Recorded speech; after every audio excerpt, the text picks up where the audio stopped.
I want to add another little thing about children hitting their parents. It's another subject that's in a different chapter in the book and not about this formula.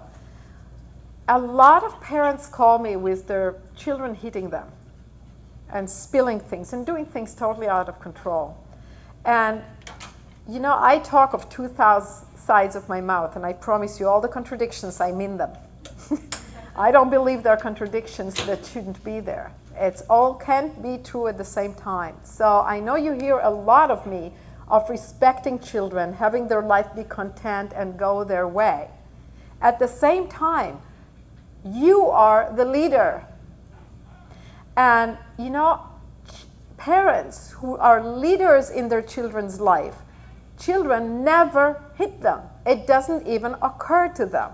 Now don't go guilty about this, that's fine, you're doing the best you can. This is not an accusation. But if your child is hitting you, the very first time they hit you, you want to look at your own self-esteem. The very first time they try much less than hitting, pulling, doing something a little hurtful, your response lacked leadership.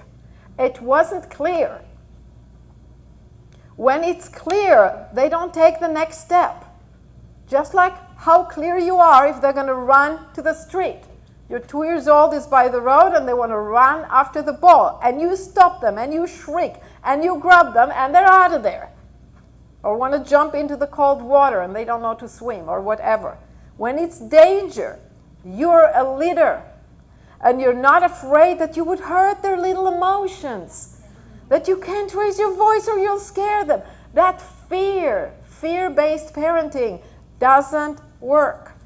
We want kindness, but we want your leaderships. We were born to adult parents, please.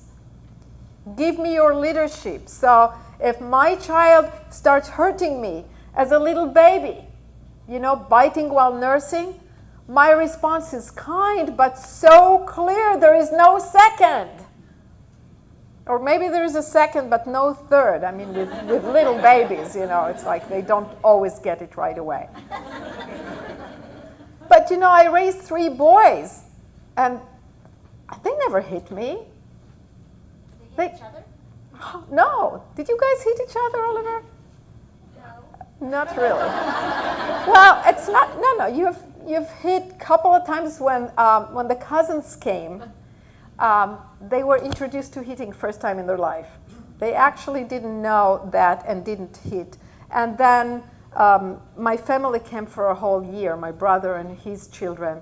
And it was pretty shocking that the girl, actually, the oldest, she would just smack her brother.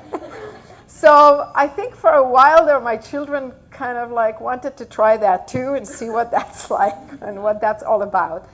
But you know, I work with too many parents to call what I saw in the playroom of my children hitting.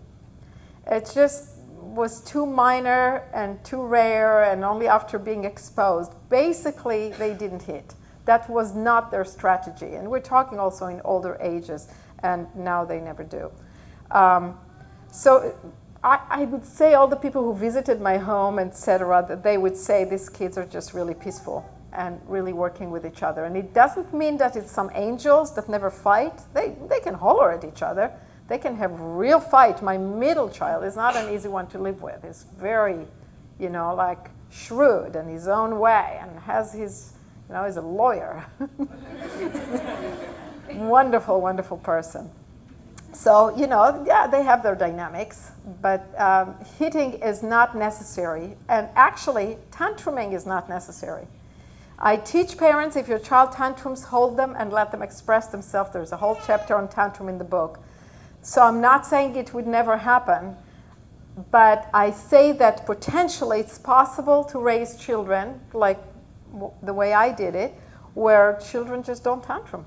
They just don't do that. It's not natural for humans to tantrum. They don't need to do it. If life is content, if we respect them, and we don't have an agenda, an idea that at this age they should be able to do this, and now I try to force them to and they get frustrated. Or they should be able to listen to me, or they should be able to say please and thank you, or they shouldn't hit me, they shouldn't hit my brother. When I understand that if they're frustrated they hit, I try to make life such that there are fewer frustrations, that it moves with the river, not with me being in control of going against the river. Hey, we're going against the river, stay on, stay on. That's hard. You want to come over here? Please. Otherwise, the tape can't hear you, the CD can't hear you, and other people who would listen will miss it.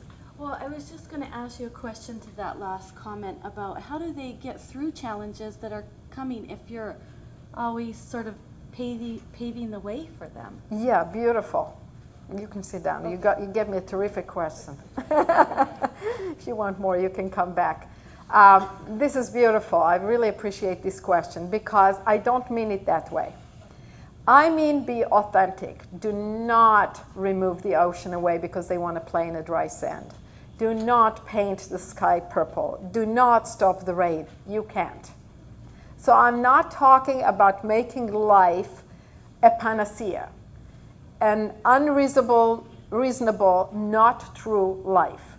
Live life normally, but also be respectful of their limitations. So I live life normally. I take my children to restaurants and to concerts, but I know their needs. So I make sure that before we go to a restaurant, they have plenty of time to play and run and scream. So the restaurant is when they're really ready to sit quietly for a little while, and I go to a place that has a little playground attached to it, an outdoor type of, healthy place. So I take their needs into account. In that way, I make it smooth. But it doesn't mean everything goes their way. There are situations where life does not go their way, and then comes the E of empower. I listen, I validate the feeling, and then I empower.